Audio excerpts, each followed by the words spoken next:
اب ہم کتاب سے سبق نمبر 8 پڑھانے جا رہے ہیں، جس کا عنوان ہے، اس کا ٹاپک ہے احسان کا بدلہ احسان۔ پہلے اس کے مصنف کے بارے میں تھوڑی جانکاری حاصل کر لیتے ہیں ہم لوگ۔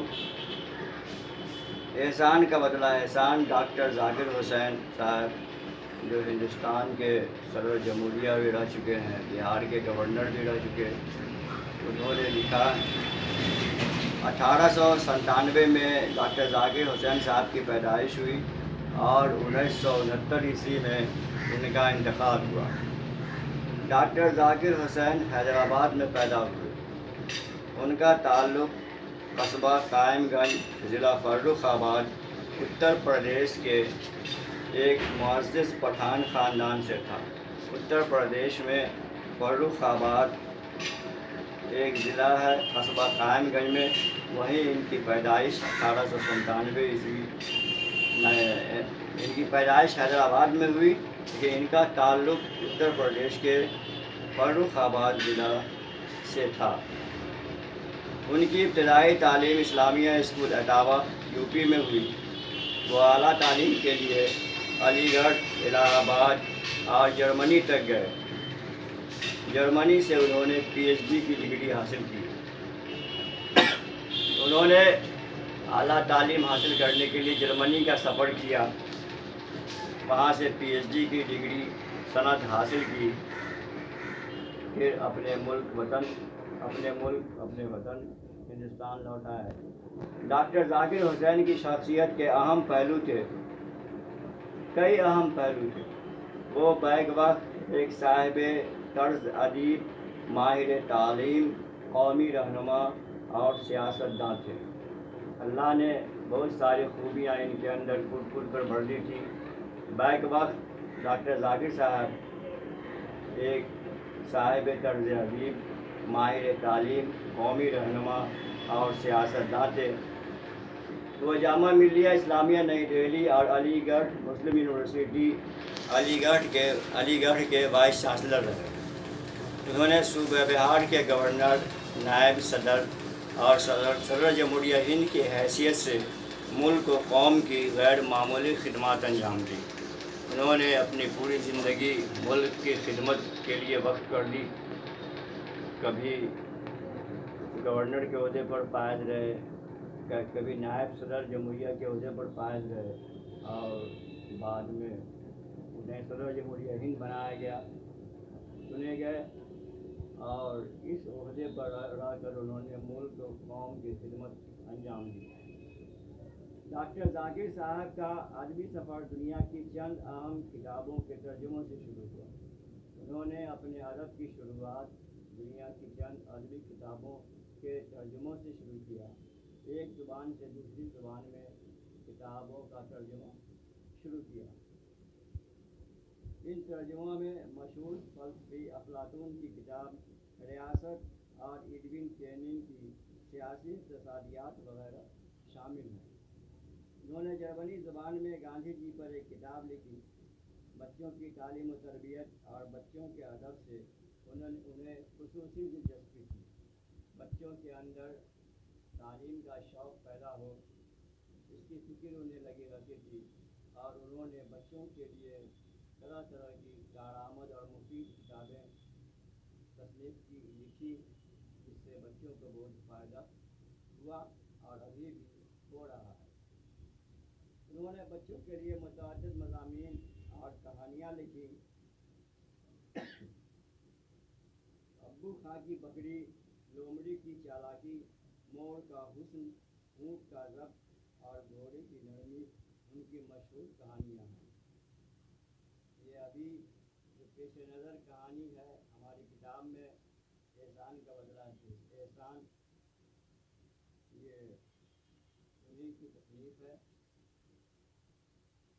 اسی کو ہم لوگ ابھی جانیں گے اور پڑھیں گے، اس کے بارے میں دیکھیں گے کہ اس میں مصنف نے کیا کہنے کی کوشش کی ہے اور کس اچھے انداز میں بچوں کو سمجھایا ہے، باتیں بتائی ہیں، تاکہ بچے اس سے سبق حاصل کریں اور اور آگے بڑھیں، احسان کریں دوسرے پر مہربانی کریں،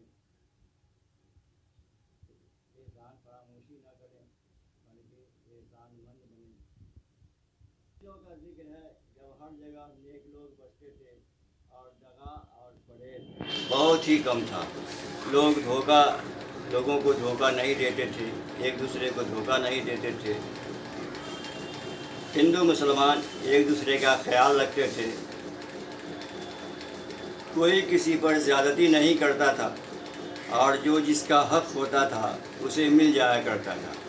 وہ آج کل کی طرح حق دبا لینا، کسی کا حق مار لینا، یہ چیزیں نہیں تھیں، یہ باتیں نہیں تھیں۔ لوگ بہت ہی ایماندار ہوتے تھے پہلے کے زمانے میں، اور کوئی کسی کا حق نہیں مارتا تھا، کوئی کسی کی چیزوں کو غلط طریقے سے حاصل نہیں کرتا تھا، کسی کو تکلیف نہیں پہنچاتا تھا، بلکہ کوشش لوگوں کی ہوتی تھی کہ ہم سے دوسروں کو فائدہ ہی پہنچے، نقصان نہ پہنچے۔ ان دنوں ایک شہر تھا عادل آباد۔ اس عادل آباد میں ایک بہت دولت مند دکاندار تھا، وہ دور دور کے ملکوں سے اس کا لین دین تھا۔ اس کے پاس ایک گھوڑا تھا جو اس نے بہت دام دے کر ایک عرب تاجر سے خریدا تھا۔ عرب کا گھوڑا بہت مشہور ہے، انہوں نے بہت دام دے کر، بہت قیمت دے کر ایک عرب تاجر سے بہت ہی خوبصورت اور مضبوط گھوڑا خریدا تھا۔ اس تاجر نے ایک دن کا ذکر ہے کہ وہ دکاندار تجارت کی غرض سے گھوڑے پر سوار ہو کر جا رہا تھا کہ بے خیالی میں شہر سے بہت دور نکل گیا اور ایک جنگل میں جا نکلا۔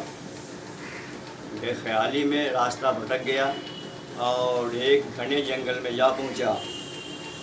ابھی یہ اپنی دھن میں آگے جا ہی رہا تھا کہ پیچھے سے 6 آدمیوں نے اس پر حملہ کر دیا۔ اس نے ان کے 2-1 بار تو خالی دیے، لیکن جب دیکھا کہ وہ 6 ہیں تو سوچا کہ اچھا یہی ہے کہ ان سے بچ کر نکل سکوں۔ کچھ مقابلہ کیا انہوں نے، لیکن دیکھا کہ میں اکیلا ہوں اور یہ ڈاکو 6 ہیں، میں ان سے مقابلہ نہیں کر پاؤں گا، فتح حاصل نہیں کر پاؤں گا۔ تو انہوں نے وہاں سے چلے جانے میں ہی اپنی بھلائی سمجھی اور گھوڑے کو بہت تیز دوڑایا۔